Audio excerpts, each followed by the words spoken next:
The residents of Bir Chandra and Morasing Para are experiencing severe commuting difficulties due to the dilapidated condition of the local roadway. The presence of extensive potholes causes complete waterlogging even during minor rainfall, significantly disrupting daily transit.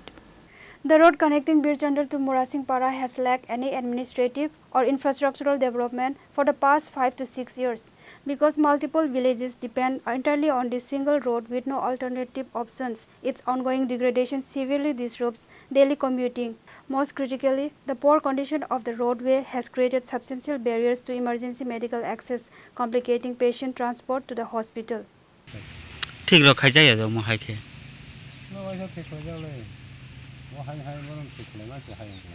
Kotal dog खाई रहना ने कोनो उठाव ना चलता हूँ मैं बरन चिम बरा था दो तोले बिचन रहते भी दो तोले ना